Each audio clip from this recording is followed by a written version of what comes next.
les fiches, t'as le programme, t'es une quiche. Pas de problème, Paul Math, Parnac, c'est des maths en poème. Le bac c'est le totem, X c'est gratos, fin des notes locos, matos locos.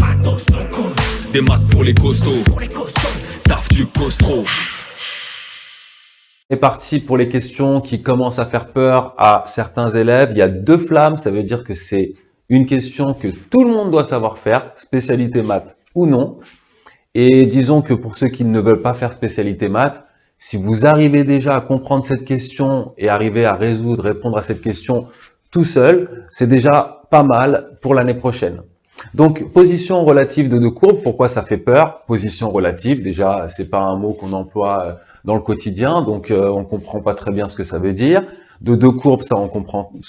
Alors d'abord, je vais commencer par expliquer ce que c'est que l'idée de position relative entre 2 courbes. Ensuite, on va répondre à la question graphiquement. Ça, normalement, tu sais déjà le faire si tu as suivi les cours, parce que c'est des choses que l'on fait dans la partie généralité sur les fonctions. Et ensuite, on va s'attaquer au vif du sujet, c'est-à-dire la nouveauté que l'on sait faire depuis ce chapitre, signe des fonctions, déterminer la position relative entre 2 courbes, mais par le calcul. Alors, d'abord, qu'est-ce qu'une position relative? Relativement à quelque chose, forcément. Prenons 2 coureurs, coureur A et coureur B. Supposons que dans un premier temps, coureur A est devant coureur B, entre 0 et 10 minutes par exemple, et qu'ensuite, entre 10 minutes et 20 minutes, c'est coureur B qui est passé devant. Et bien en maths, on va dire que sur l'intervalle 0-10, coureur A était devant coureur B, et sur l'intervalle 10-20, c'était coureur B qui était devant coureur A. Et c'est ce qu'on appelle une position relativement au temps. Alors en maths, nous on trace 2 axes, comme tu peux le voir, l'axe des abscisses et l'axe des ordonnées. Ce sera relativement à l'axe des abscisses qu'il faudra déterminer la position relative. C'est comme si le temps était positionné sur l'axe des abscisses. Alors j'ai tracé ici le graphique pour pouvoir travailler dessus. Il faut dire sur quel intervalle, sur l'axe des abscisses, CF est au-dessus de CG, et sur quel autre intervalle, ce sera CG qui sera au-dessus de CF. Prenons par exemple un demi. Si je prends un demi et que je regarde l'image par un demi de la fonction G, je tombe ici. Ça, c'est G de 1 demi qui se retrouve à cet endroit-là sur l'axe des ordonnées. Si je fais la même chose sur la courbe CF et que je regarde l'image par un demi de la fonction F, je tombe ici. F de 1 demi. Qu'est-ce que je constate? Je constate que pour le nombre 1 demi, attention, que pour ce nombre-là, on va avoir, je vais l'écrire ici, G de 1 demi qui va être au-dessus de F de 1 demi. D'accord. Prenons un autre nombre. Prenons par exemple moins 1,5. Ici, tu vas me dire, ah bah là, cette fois, je ne peux pas le dire parce qu'on ne voit pas les courbes. Je ne peux pas déterminer les images. Bah là, il faut deviner. Je constate que si je monte, je vais atteindre la courbe CG, qui va être quelque part là-bas. Donc, son image, l'image de moins 1,5 par la fonction G sera quelque part ici sur l'axe des ordonnées. De la même manière, si je descends, je vais croiser à un moment donné ma courbe CF. Donc, l'image par la fonction f du nombre moins 1,5 sera quelque part en dessous, ici. Et bien, encore une fois, pour ce nombre-là, pour le nombre moins 1,5, ce sera CG qui sera au-dessus de CF. Par contre, si je prends 2,5, je constate cette fois que c'est la courbe CF qui va être au-dessus de la courbe CG. Donc, on ne va pas le faire pour chaque nombre. Il faut que tu détermines l'intervalle, tout l'intervalle sur lequel CF est au-dessus ou CF est en dessous. Eh bien, le point clé, c'est celui-ci. C'est ça le point clé. Pourquoi? Parce que c'est le point où les 2 courbes s'intersectent. Qu'est-ce que l'on peut dire?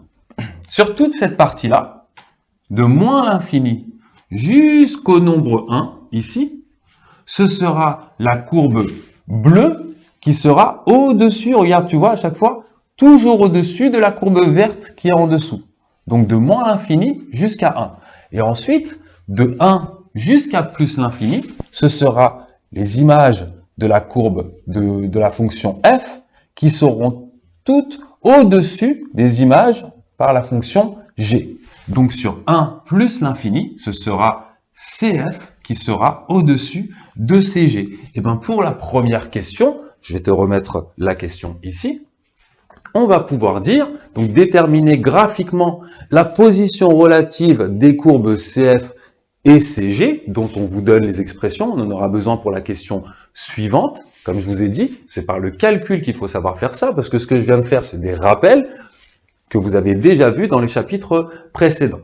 Donc comment on va répondre à cette question? On va tout simplement écrire 1 sur l'intervalle moins l'infini, point virgule 1, C, on a dit CG, c'est la courbe bleue, CG est au-dessus de CF, et on va dire que sur, ensuite, 1 plus l'infini, ce sera CF est au-dessus de CG. D'accord? Ça, c'est un F1. Hop, voilà. Alors, petite remarque, j'aurais très bien pu dire, sur 1 plus l'infini, CG est en dessous de CF. Ça, c'est toi qui es libre d'écrire les choses telles que tu veux. Que je dise que coureur A était devant ou que coureur B était derrière, c'est totalement équivalent. Donc là-dessus, on ne va jamais t'en vouloir, c'est juste, est-ce que tu as bien compris les choses? Donc voilà pour la résolution graphique. Tu vois, c'est pas très compliqué, il faut juste bien faire attention. Alors, par le calcul maintenant, c'est ce qui va nous intéresser. Par le calcul, il va y avoir une petite réflexion que je vais t'expliquer, qu'il faut que tu comprennes en profondeur pour ensuite l'appliquer. Ce que je vais faire ici, tu n'auras pas besoin de le faire du tout à chaque fois, absolument pas. Tu auras juste besoin de faire la suite. Mais je vais quand même passer par l'explication du pourquoi est-ce que l'on fait de cette manière-là. Alors si on regarde l'encadré, comment déterminer la position relative, on nous dit, en pratique, pour étudier la position relative des courbes CF et CG, on étudie le signe de la différence de la fonction f moins g, ou g moins f au choix. Pourquoi? C'est ça que je vais t'expliquer, et ensuite on passera à la résolution. Donc ça, c'est vraiment une vidéo pour que tu t'imprègnes bien de la notion, pour que tu la comprennes, pour que tu puisses revoir, parce que c'est comme ça qu'on apprend les choses.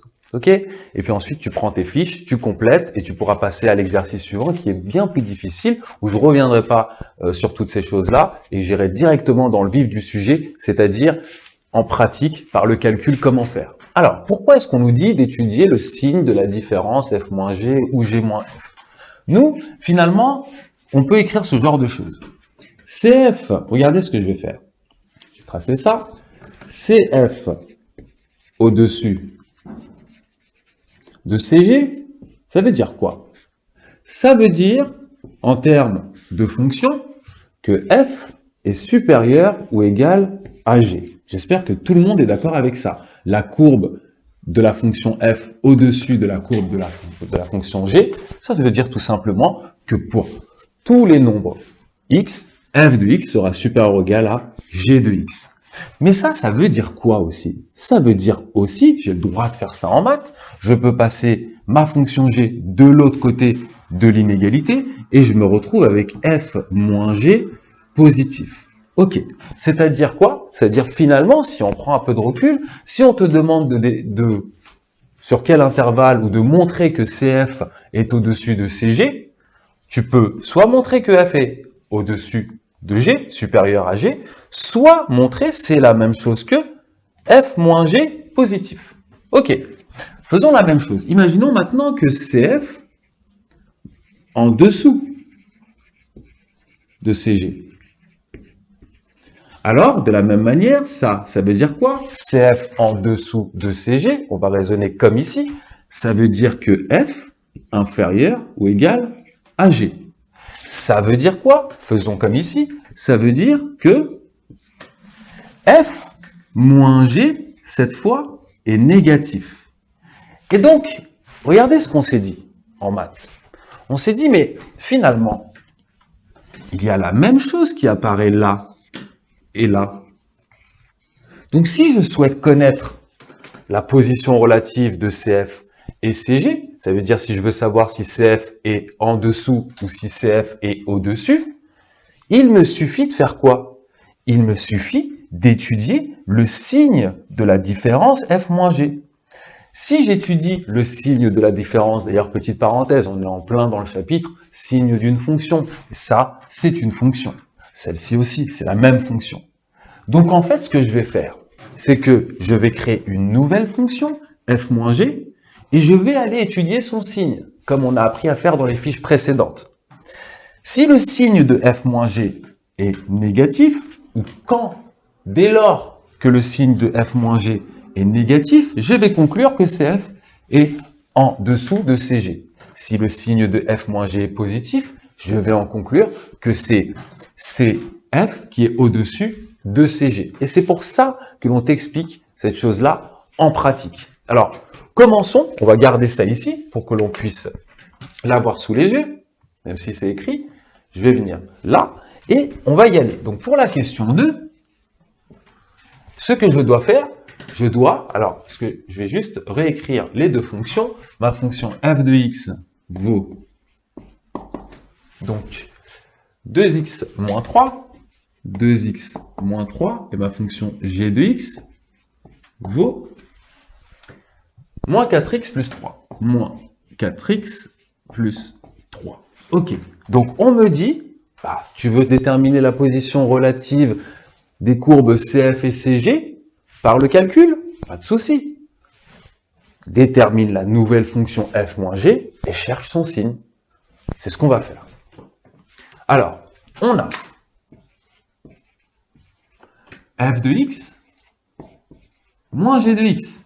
Donc, c'est ce qu'on doit faire. On doit déterminer une nouvelle fonction. C'est égal à quoi? F de x, je remplace par 2x moins 3.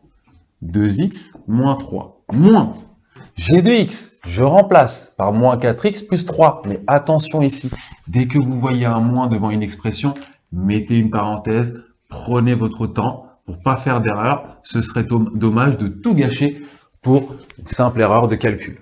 Ensuite, à la ligne suivante, je vais enlever mes parenthèses, ce qui aura pour conséquence de changer les signes. Ici, devant 4x, il y avait un moins, donc le signe change, ça devient un plus 4x.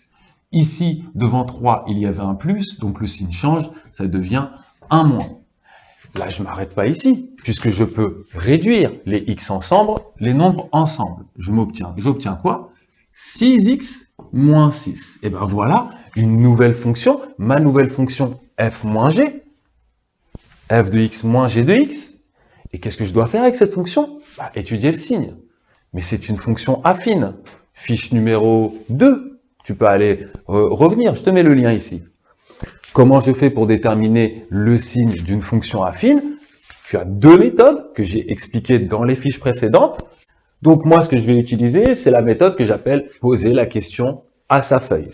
Donc, je vais aller continuer ma rédaction. Je vais mettre un titre, signe de 6x moins 6, point d'interrogation. Je cherche à déterminer ce signe.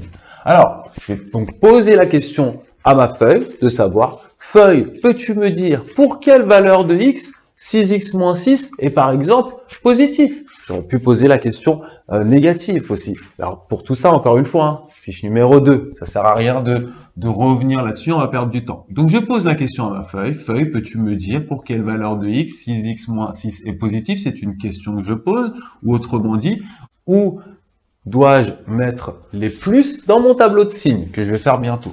Eh bien, je commence à résoudre. 6x moins 6 plus grand que 0, ça veut dire 6x supérieur ou égal à 6. Je fais passer mon moins 6 de l'autre côté. Ensuite, je divise par 6 des deux côtés. Sachant que c'est un nombre positif, le sens de l'inégalité ne change pas. 6 sur 6, ça fait 1. Ah, tiens, 1. Comme par hasard, on retrouve ce nombre-là. Ah oui, heureusement que le calcul et le graphique sont cohérents. Et donc voilà, je sais que après 1, je devrais mettre des plus dans mon tableau de signes, que je vais faire tout de suite, maintenant que j'ai tout ce qu'il faut. Alors, mon tableau de signes, x moins l'infini plus l'infini. Je cherche le signe de f de x moins g de x, de cette fonction-là, qui est celle-ci, pour ces raisons-là, d'accord? On n'oublie pas. C'est là la difficulté de cet exercice, c'est qu'on oublie de pourquoi il y a eu des raccords, quels sont les raccords qui ont été faits, qui nous ont amenés à cette réflexion. Donc c'est là tout ce que vous devez apprendre à faire. Donc ici, ça vaut 0. f de x moins g de x. J'ai posé la question à ma feuille de savoir où est-ce que je mettais les plus. Il m'a dit, bah, mets-les après 1. Ok, pas de souci, après 1, je mets mes plus. Avant, donc, je mets des moins. Sinon, il me l'aurait dit aussi. Ici, ce que je vais écrire, ça va être position, c'est toujours comme ça qu'on peut rédiger, position relative. Qu'est-ce que je peux dire? Pour tous les nombres de moins l'infini à 1, f de x moins g de x est négatif. Ça veut dire quoi? Ça veut dire ça. Ça veut dire que c'est CF qui est en dessous de CG. Ça, j'espère que tu l'as compris. Donc, f de x moins g de x négatif, ça veut dire que g domine pour rendre cette chose-là négative. Donc, je peux écrire que CF en dessous de CG. Ici, j'ai f de x moins g de x positif pour tous les nombres de 1 à plus l'infini. Qu'est-ce que je peux dire concernant la position relative entre ces deux courbes? C'est que la fonction f est plus forte que la fonction g, donc CF au-dessus de CG. Et voilà, on a répondu à la question. Alors on pourrait très bien, s'il le faut, si c'est demandé par ton prof, revenir et refaire ces phrases-là ici. Nous, l'exercice a été présenté de telle sorte qu'on n'a pas besoin, puisqu'on a déjà exprimé les phrases, mais on retrouve exactement la même chose. Sur l'intervalle moins l'infini 1, c'est CG au-dessus de CF. Nous, on a écrit CF en dessous de CG, totalement équivalent. Si G est au-dessus, c'est-à-dire que F est en dessous. Et ensuite, sur 1 plus l'infini, CF est au-dessus de CG, CF au-dessus de CG, la boucle est bouclée. On a appris, on a répondu à la question par le calcul. Donc voilà ce que tu dois savoir faire. Encore une fois, cette partie-là, elle n'est pas utile, tu n'as pas besoin de l'écrire. C'est juste pour te rappeler, pour t'expliquer ce que j'ai écrit ici dans la fiche, que tu as donc sous les yeux. C'est ton cours, c'est la méthode que tu dois avoir en tête. Donc ce que tu dois faire, c'est répondre à la question 1 avec 2 phrases, et puis juste cette petite étude ici pour pouvoir répondre par le calcul à la même question. Voilà, je te retrouve pour la prochaine fiche, la fiche 10, qui va être directement dans le vif du sujet, déterminer la position relative entre deux courbes, tout simplement, et ça va être plus compliqué, le calcul sera plus long. À bientôt, ciao ciao.